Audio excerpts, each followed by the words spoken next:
Assalamualaikum warahmatullahi wabarakatuh. Kami dari kelompok 9 ingin mempresentasikan proyek kelompok kami. Sebelumnya perkenalkan, saya Kesia Nazla. Saya Friska Febriani. Saya Sabrina Hairunisa. Saya Narira Diarina. Saya Rasya Amalia.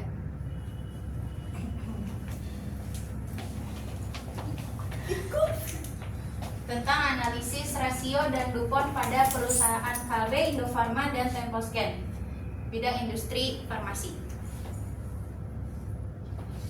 Sini ada biodata perusahaan dari PT Kalbe.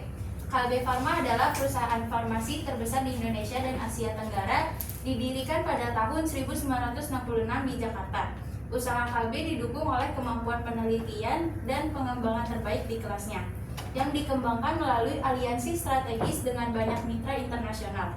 Perusahaan terlibat secara mendalam dalam bidang-bidang mutakhir seperti sistem pengiriman obat, pengobatan kanker, penelitian sel punca, dan bioteknologi. Inisiatif-inisiatif ini memungkinkan KB untuk secara konsisten memperkenalkan produk dan layanan inovatif, sehingga tetap menjadi yang terdepan dalam inovasi dibandingkan para pesaingnya. Lalu di sini ada biodata dari perusahaan Indofarma. Indofarma didukung oleh kemampuan penelitian dan pengembangan yang terus berkembang.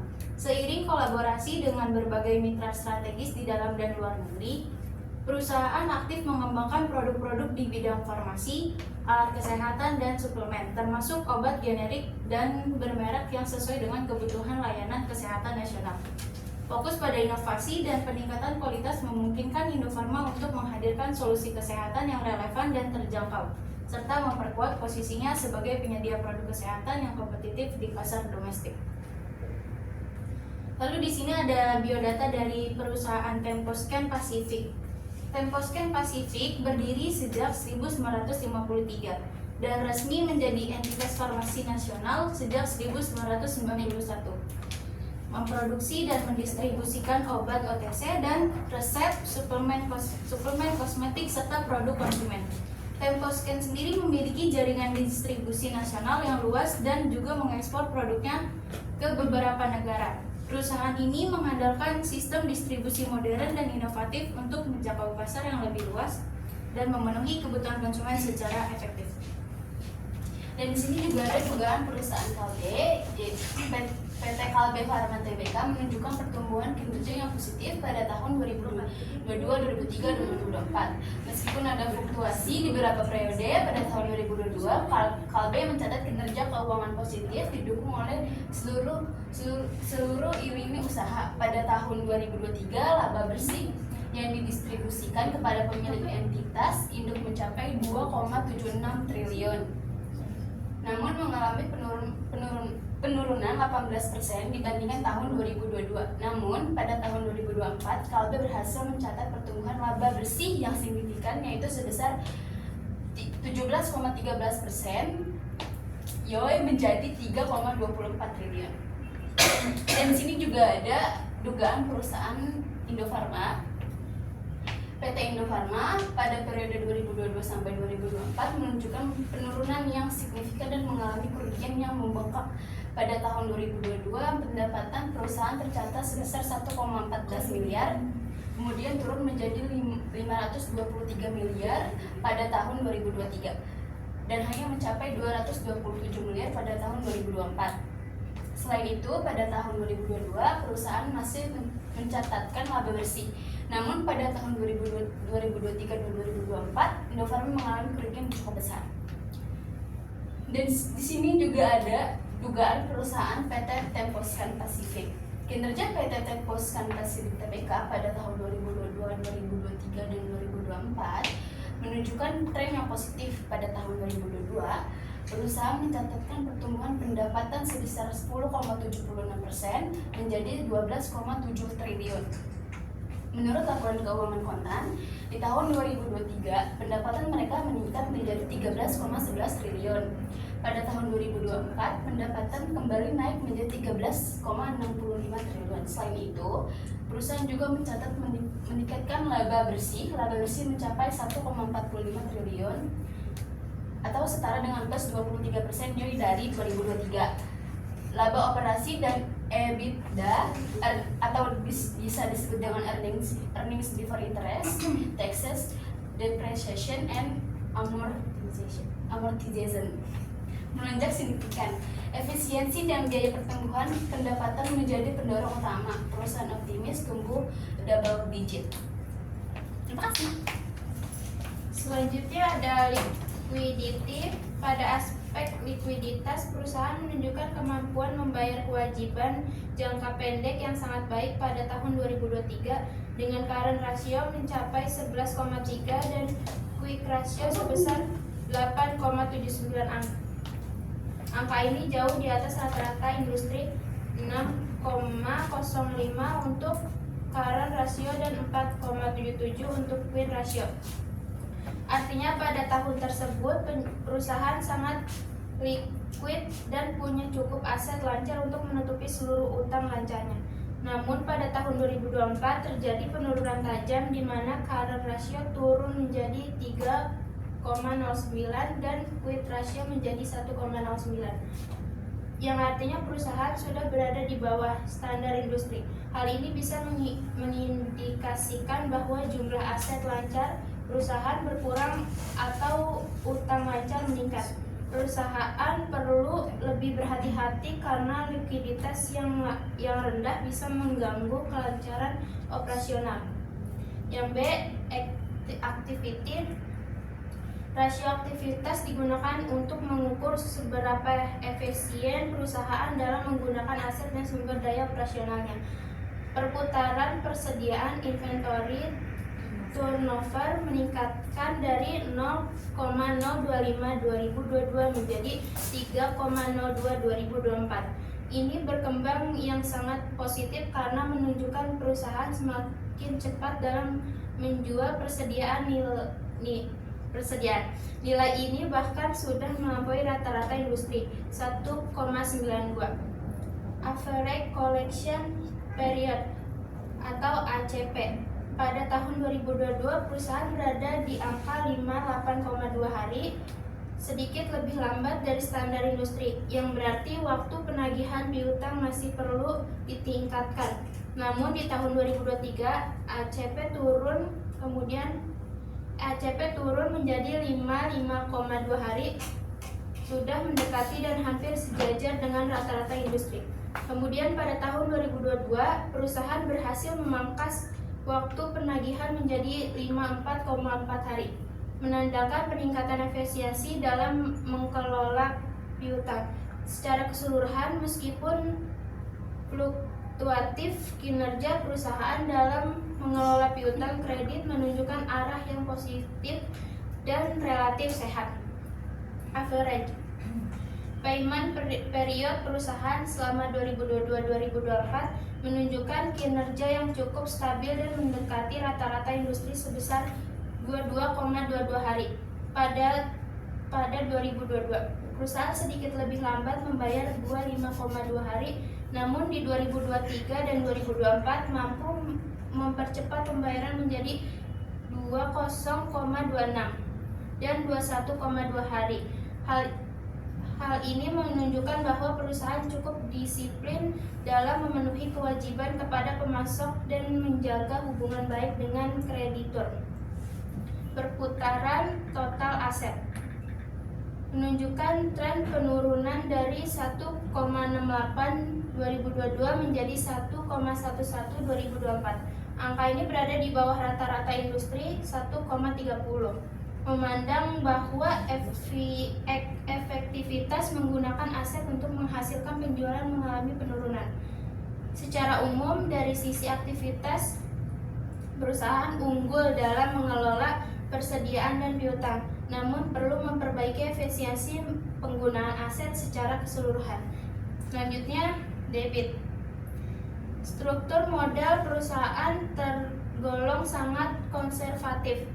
Debit ratio perusahaan berada pada kisaran 18% sampai 24%, relatif stabil dan selalu sama atau lebih rendah dari rata-rata industri sebesar 21%. Ini menunjukkan bahwa perusahaan memiliki struktur modal yang sehat dan resiko keuangan yang rendah. karena tidak terlalu tergantung pada utang untuk mendanai asetnya. Debt to equity ratio. Rasio ini menurun dari 25% 2022 menjadi 15% 2023, lalu naik sedikit ke 18,3 2024 dan tetap lebih rendah dari rata-rata industri 19%.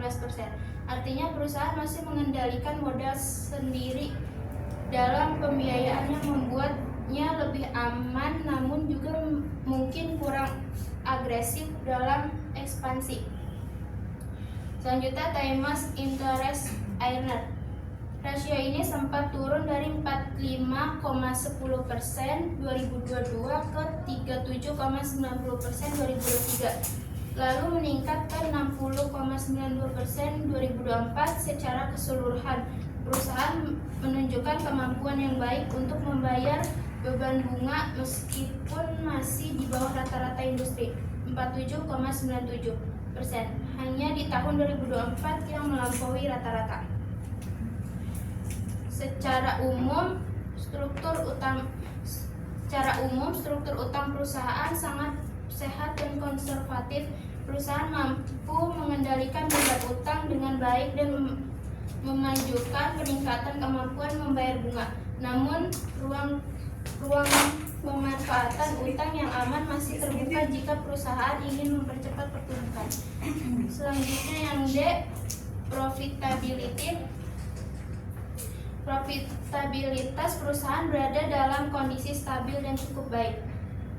Gross profit margin merupakan perusahaan relatif stabil, yaitu 40,45% 2022, 38,8% 2023 dan 39,7% 2024, sedikit lebih tinggi dari rata-rata industri 39,66%. Hal ini menunjukkan bahwa perusahaan mampu menjaga efisiensi dalam biaya pokok penjualan dan mempertahankan margin keuntungan kotor yang baik.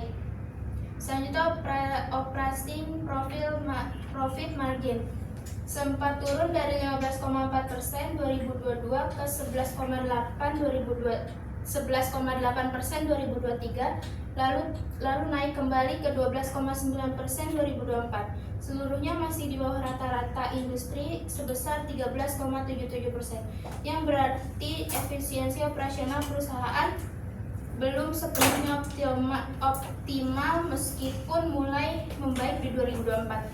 Selanjutnya, net profit margin menunjukkan tren menurun dari 11,6% 2022 menjadi 9,9% 2024, namun tetap di atas rata-rata industri 3,87%. Ini menunjukkan bahwa perusahaan masih memiliki kinerja laba bersih yang kuat. Earnings per share perusahaan cukup tinggi, yaitu 72,71 2022, 59,81 2023 dan 70,16 2024, selalu lebih baik dari rata-rata industri 67,52. Hal ini mengindikasikan bahwa perusahaan mampu memberikan nilai yang baik bagi pemegang saham. Selanjutnya, turn on asset mengalami penurunan dari 12,6% 2022 ke 11,03% 2024, tapi masih lebih tinggi dari rata-rata industri 7,6%. Artinya perusahaan cukup efisiensi dalam menggunakan asetnya untuk menghasilkan laba. Return of equity menurun dari 15,6% ke 12,3%, namun masih mendekati rata-rata industri 13,6%, mencerminkan bahwa pengembalian terhadap pemilik modal masih berada pada tingkat yang sehat. Secara keseluruhan profitabilitas perusahaan cukup kuat dan stabil selama 2022 sampai 2024. Meskipun ada penurunan kecil pada margin laba dan pengembalian, kinerja perusahaan masih lebih baik dari industri sebagai besar indikator, terutama GPM, NPM, EPS, dan ROA. Perusahaan perlu terus menjaga efisiensi operasional agar margin laba usaha OPM bisa ditingkatkan dan tidak tertinggal dari pesaing di industri. Yang market price of earnings rasio menurun dari 28,74 ke 19,4 dalam 3 tahun. Walaupun masih lebih tinggi dari industri 25,02, tren penurunannya bisa mengindikasikan bahwa pasar mulai menurunkan ekspektasi terhadap pertumbuhan laba perusahaan di masa depan. Market to book rasio juga turun drastis dari 8,65 ke 22,74, bahkan menjadi lebih rendah dari rata-rata industri 4,95. Ini bisa berarti bahwa pasar mulai menilai saham perusahaan dengan lebih konservatif, atau bisa juga mencerminkan bahwa nilai buku perusahaan meningkat tajam sehingga BMB rasio menurun. Tren ini menunjukkan adanya penurunan persepsi pasar terhadap kinerja atau prospek jangka panjang perusahaan yang perlu direspon dengan perbaikan strategi bisnis atau komunikasi kepada investor.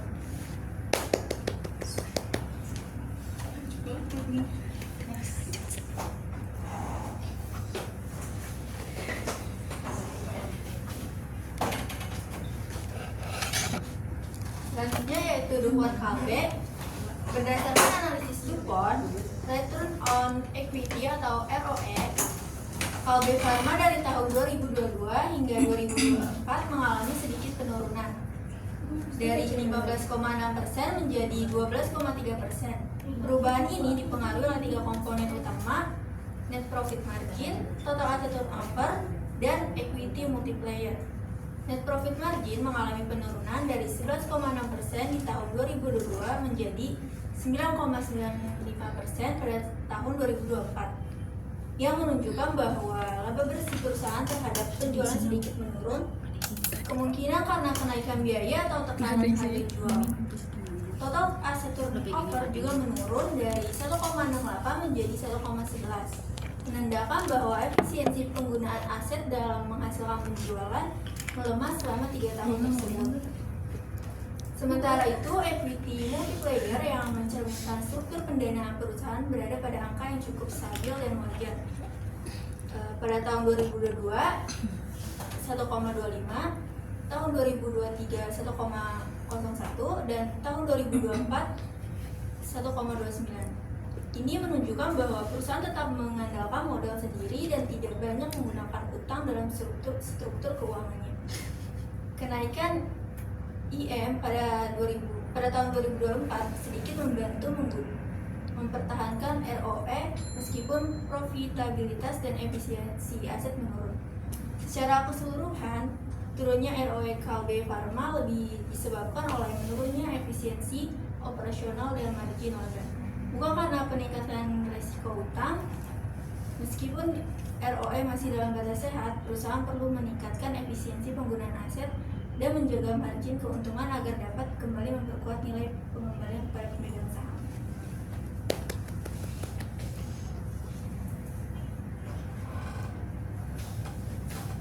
Selanjutnya di sini ada analisis rasio dari perusahaan Indofarma.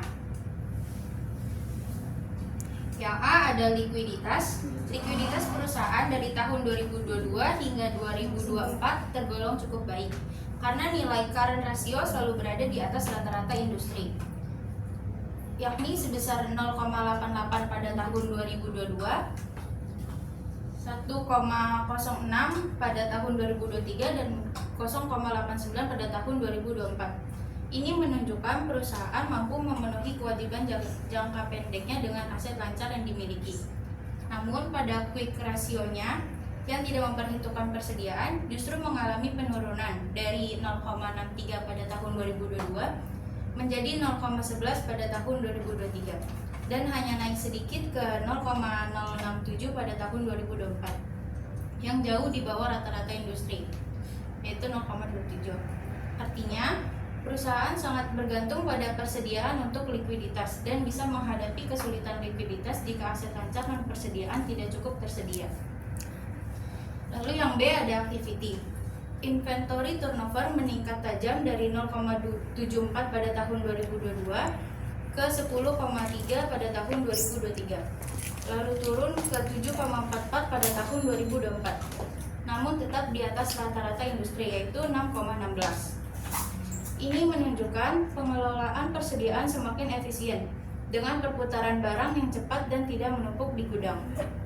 Lalu ada average collection period menunjukkan perbaikan pada tahun 2023 dengan waktu penagihan lebih cepat dari 55,2 ke 43,5 hari. Lebih baik dari rata-rata industri. Namun pada tahun 2024 terjadi penurunan efisiensi karena ACP naik menjadi 75,7 hari, melewati batas rata-rata industri. Ini mengindikasikan perusahaan mulai lambat menagih piutang yang bisa berdampak negatif terhadap arus kas jika tidak segera diperbaiki. Lalu ada average payment period atau APP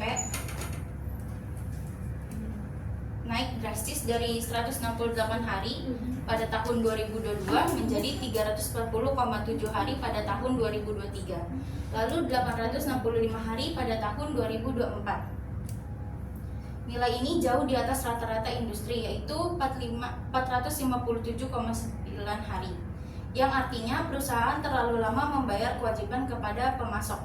Meskipun ini memperpanjang kas di tangan, namun beresiko mengganggu hubungan dengan supplier. Lalu ada total asset turnover meningkat dari 0,74 ke 1,00 selama 3 tahun, bahkan menyentuh rata-rata industri pada tahun 2024. Ini menunjukkan peningkatan efisiensi dalam penggunaan aset untuk menghasilkan penjualan. Lalu C ada debt. Kondisi utang perusahaan menunjukkan perubahan drastis. Debt ratio turun signifikan dari 94% pada tahun 2022 ke 2,05% pada tahun 2023 dan 2,85% pada tahun 2024. Jauh di bawah rata-rata industri sebesar 33%. Ini berarti perusahaannya berhasil mengurangi ketergantungan pada utang dan menjadi lebih mandiri secara keuangan. Begitu juga dengan debt to equity ratio yang turun dari 4,67% pada tahun 2022 ke 5,04% pada tahun 2023 dan 5,68% pada tahun 2024. Masih lebih rendah dari rata-rata industri sebesar 5,13%. Ini menunjukkan bahwa perusahaan menggunakan lebih banyak modal sendiri untuk membiayai operasionalnya.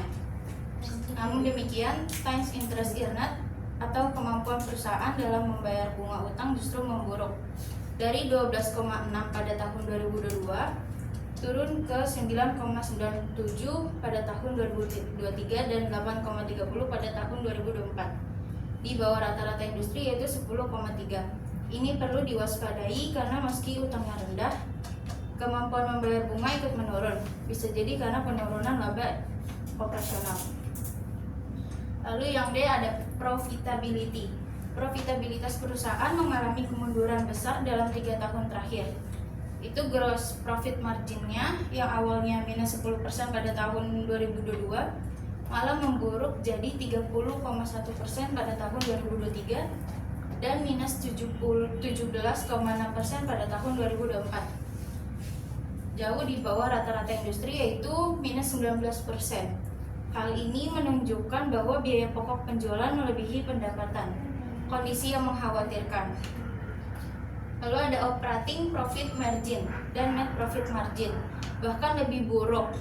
OPM terus turun dari minus 41,9% ke 115,3% lalu menjadi minus 120,6% pada tahun 2024 dan NPM dari minus 37,44% ke minus 159,01%. Semuanya jauh lebih buruk dari rata-rata industri. Ini mencerminkan bahwa perusahaan sedang dalam kondisi merugi secara operasional dan keseluruhan. Lalu ada earning per share, juga sangat negatif dan terus memburuk. Minus 138,25 pada tahun 2022, minus 232,63 pada tahun 2023 dan minus 107,93 pada tahun 2024. di bawah di bawah rata-rata industri, yaitu minus 159,6.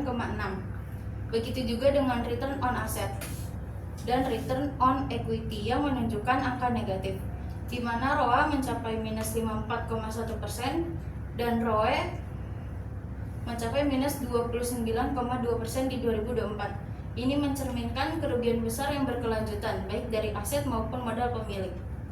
Terakhir ada market. Dari sisi pasar, price to earning rasio bernilai negatif sepanjang tahun karena perusahaan merugi dengan nilai minus 8,32 hingga minus 10,6 dan selalu lebih rendah dari rata-rata industri, yaitu minus 7,14. Artinya pasar menilai saham perusahaan kurang menarik karena tidak memberikan laba. Sementara itu market to book atau MB rasio masih menunjukkan angka positif dan stabil dengan nilai 41,2 pada tahun 2022, 2,23 pada tahun 2023, dan 3,11 pada tahun 2024.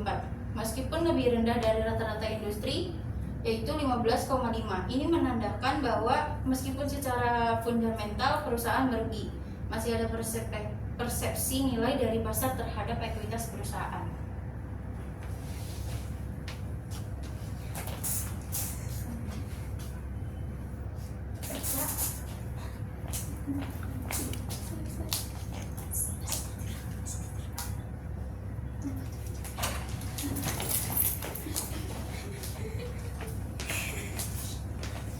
Selanjutnya yaitu analisis DuPont dari PT Indofarma. Analisis DuPont menunjukkan bahwa return on equity atau ROE perusahaan dari tahun 2002 hingga 2024 terus berada di angka negatif, mencerminkan kerugian yang dialami secara berkelanjutan. Komponen net profit margin tetap negatif selama 3 tahun yang menjadi penyebab utama rendahnya ROE. Total asset turnover sedikit membaik dari 0,74 pada tahun 2022 menjadi 1,00 pada tahun 2024, namun belum cukup kuat untuk mendorong ROE ke arah positif. Yang paling mencolok adalah financial leverage multiplier atau FLM yang ekstrim, sangat tinggi di tahun 2022 yaitu mencapai 17,8, lalu menjadi negatif di tahun 2023 yaitu min 0,94 dan semakin memburuk di tahun 2024 mencapai min 4,29. Nilai FLM negatif menunjukkan anomali dalam struktur modal, kemungkinan besar karena ekuitas perusahaan negatif atau sangat kecil, yang berarti perusahaan berada dalam kondisi defisit atau rugi di tahun yang besar. Dengan kondisi seperti ini, perhitungan ROE menjadi tidak mencerminkan kinerja sehat. Maka fokus utama perusahaan harus diarahkan pada pemulihan ekuitas dan laba bersih. Karena selama nilai FLM negatif, ROE juga akan terus mencerminkan posisi keuangan yang tidak stabil. Dan di sini juga ada analisis rasio tempo scan, yaitu ada liquidity, di sini juga ada current ratio yang meningkat dari 2,48 ke 3,05 dalam 3 tahun, menunjukkan peningkatan kemampuan likuiditas yang sangat positif. Pada tahun 2024, perusahaan bakal lebih liquid dibandingkan rata-rata industri. Hal ini memberikan sinyal bahwa manajemen berhasil memperkuat posisi keuangan jangka pendek dan mampu menghadapi ketidakpastian ekonomi yang lebih aman. Dan di sini juga ada quick ratio terus meningkat dari 1,8 tahun 2022, 2,03 tahun 2023 dan 2,31 tahun 2024. Di bawah rata-rata industri yaitu 4,15. Ini menunjukkan peningkatan efisiensi. Ini menunjukkan perusahaan memiliki kemampuan sangat baik untuk melunasi kewajiban jangka pendek tanpa mengandalkan persediaan. Dan di sini juga ada activity, yaitu di sini ada inventory turnover sempat meningkat ke 4,51 di 2023, namun turun ke 3,87 di tahun 2024, di bawah rata-rata industri 4,15. Ini menunjukkan penurunan efisiensi dalam pengelolaan persediaan di 2024.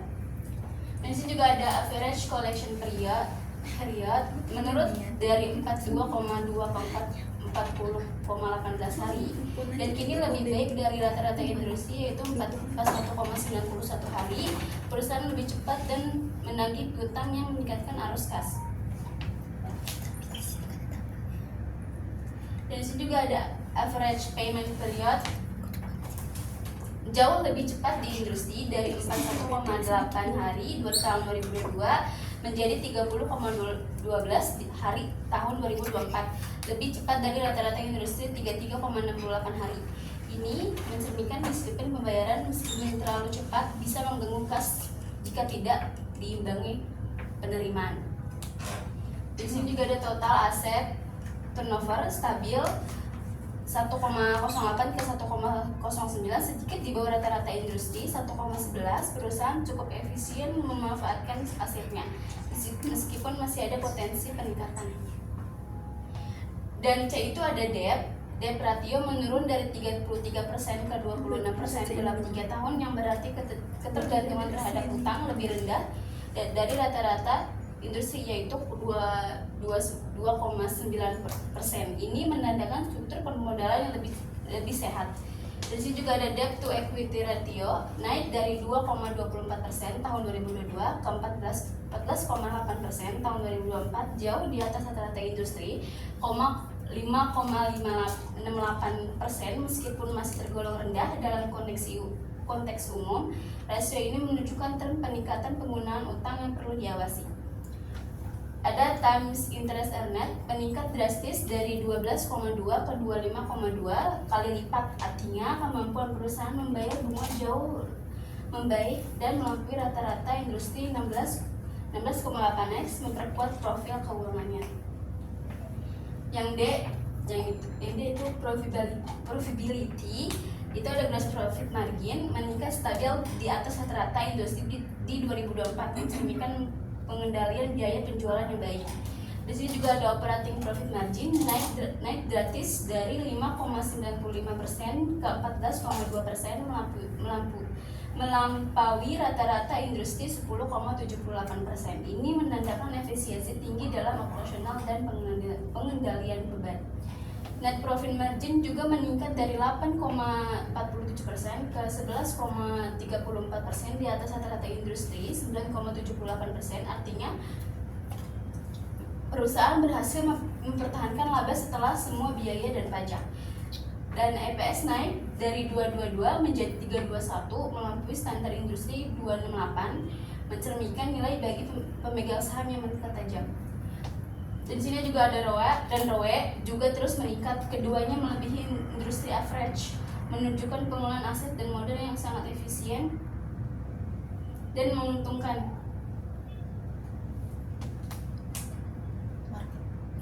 Dan di sini juga ada market. PR ratio meningkat tiap tahun dari 6,35 menjadi 7,80 dan melewati rata-rata industri 7,06 di tahun 2024. Ini menunjukkan bahwa investor memiliki ekspektasi lebih tinggi terhadap pertumbuhan laba perusahaan. Di sini juga ada market to book ratio juga meningkat dan akhirnya melebihi standar industri 1,03. Ini menandakan bahwa nilai pasar perusahaan sekarang lebih tinggi dari nilai bukunya, sebuah indikator kepercayaan pasar yang sangat kuat.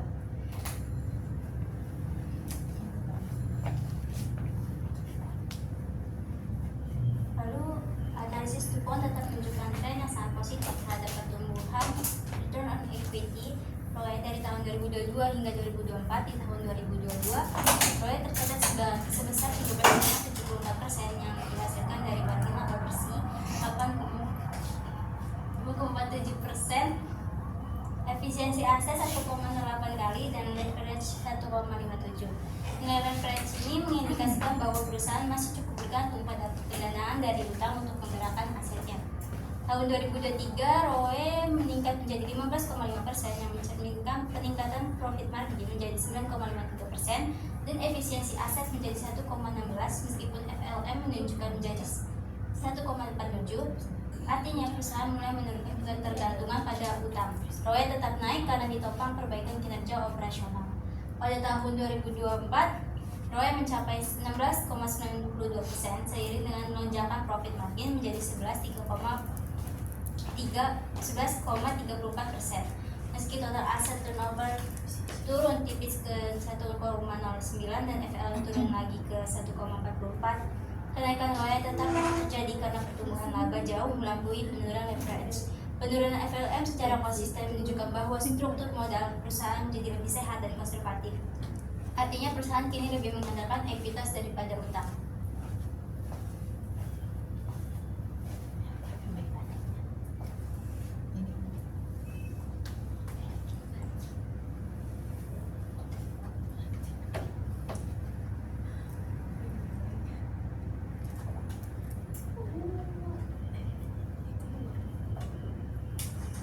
Lalu perbandingan transaksional 2024. Data Temposcan menunjukkan likuiditas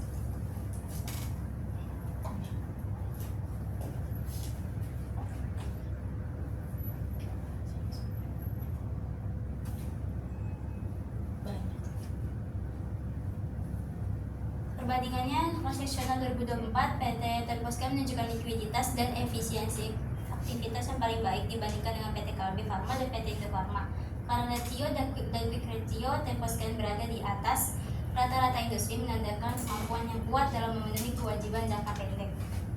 PT KB Farma berada di posisi menengah dengan likuiditas yang cukup baik, walaupun quick ratio mengalami penurunan yang perlu diwaspadai. Sementara itu PT Indofarma masih menghadapi tantangan serius dalam likuiditas.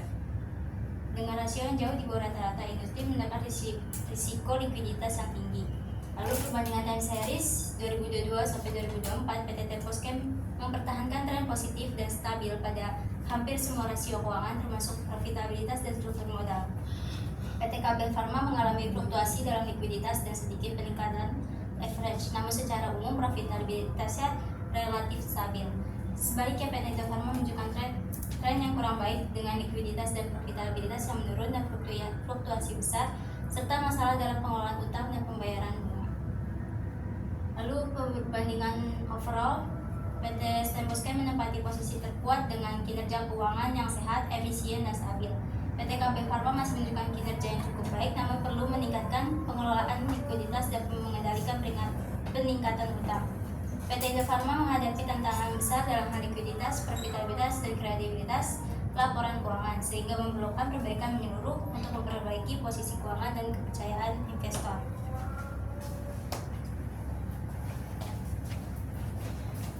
Kesimpulannya, Temposcan adalah perusahaan yang paling sehat secara keuangan. KB berada di posisi tengah dan masih perlu pembenahan di beberapa aspek. Sedangkan Indofarma perlu perhatian serius karena banyak indikator keuangan.